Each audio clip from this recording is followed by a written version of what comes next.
Hello. If you're a homeowner, good home maintenance protects your investment, enhances comfort, extends life expectancies, and reduces overall cost. So it makes great sense.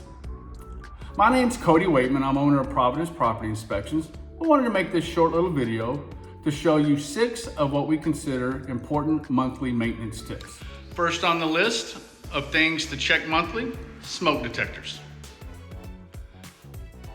In a proper setup, most smoke detectors should be in central locations of the house, like living rooms, hallways, and also inside the door of most bedrooms. This particular house has it right above the door in this bedroom. And also you want to find them in the master bedroom and other family gathering areas. Here's the one here. To test them, it simply has a button that you push. You hear a beep. All's good. Depending on your house, you may have a central alarm system where if you test one smoke detector, then all of the smoke detectors will alarm. Or you may have to go room to room and inspect each one individually.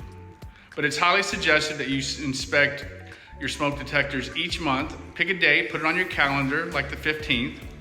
Test them to make sure that the alarm works properly, letting you know whether or not you need to change out the batteries or not.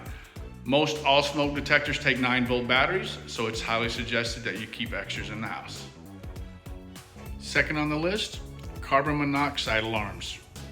Now these are very important to test monthly because they're there in case appliances malfunction and carbon monoxide gets into the house. If you don't know, carbon monoxide is an odorless, tasteless gas that is very deadly.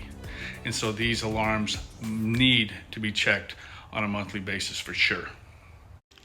Since the house I was in did not have carbon monoxide alarms installed, I decided to come by Home Depot to show you what one looks like. And as you can see, it also has a test button on it, just like a smoke detector. So you'll want to check this on a monthly basis to make sure it's working. One benefit of some newer models of smoke detectors and alarm systems in houses is that they put the carbon monoxide alarm in the smoke detector alarm so that both units are encased in one device. Third on the list are GFCI outlets. These are outlets that should be found in all the wet areas of your house. So think about your bathroom, kitchen, garage, laundry area, and exterior of the house. These are the outlets that have these test buttons. Some are red or black, some are white like this. This is an older model. And what you do is that you hit the test button, the reset pops out, and what it has now done is that it's killed power to this outlet, and in most cases, the outlets in the corresponding rooms. For instance, this is a hallway bathroom that I'm in. Now, if I go to the master bathroom or any other bathroom in this house, there should be no power to the outlets. I reset it. Now we have power to all of the outlets in the bathrooms. Some household items have GFCIs built into their plugs. If you've ever wondered why on your blow dryer it has such a large plug with a red and yellow button, that's the built-in GFCI. And what it's designed to do is if anything that's plugged into one of these outlets, especially since I said earlier it's a wet area, and they fall into a bathroom sink, the bathtub, a kitchen sink, power is shut off immediately so that no one can be electrocuted. Coming back to this bathroom outlet, as a home inspector, I use a GFCI tester. And how I test the outlet is just by pushing the button.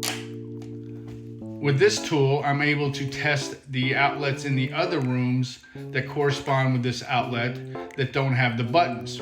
I will put the tester in, push the button, and it will still trip this outlet in the other bathroom.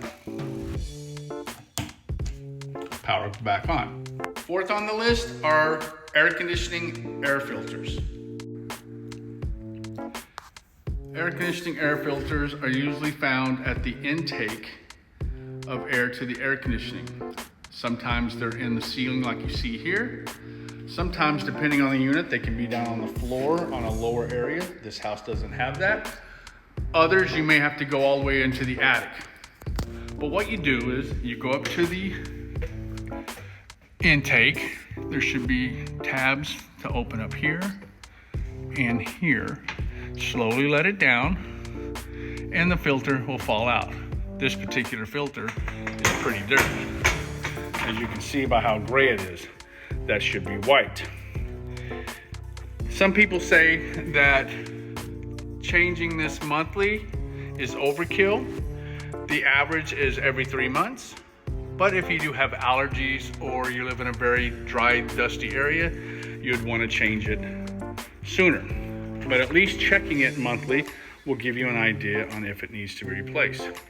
Most every filter will have an arrow showing you which way the air is to flow through the filter so that you know which way to install it.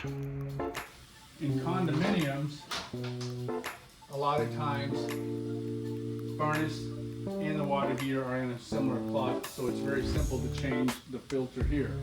You just pull it out, inspect it. As you can tell, this one's very gray and dirty, so it needs to be replaced real soon. Also, you'll see that it has a directional arrow, so you know which way the air needs to flow. Obviously, the air is going to go this way, so you take it out, inspect it, get a new one when you have one, and then just slide it back in. Fifth on the list, garage door reverse sensors.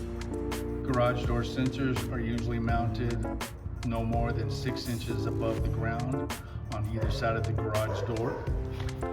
Here's the one on the other side, right here.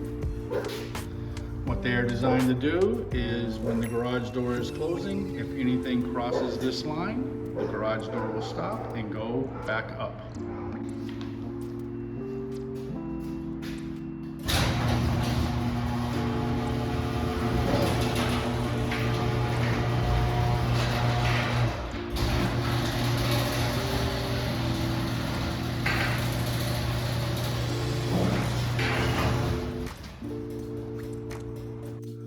One reason why you want to check those on a monthly basis is that they can easily be hit, damaged, knocked out of alignment. And what they're designed to do, obviously, is to protect anyone, small animals, small children, from getting injured by the garage door as it closes. And finally, the last item on the list, number 6, are your range cooktop exhaust filters. What you want to do is remove the metal filter. On this particular model, you push the 2 buttons and you pull it down. You clean it in the kitchen sink, let it dry thoroughly, and then reinstall it.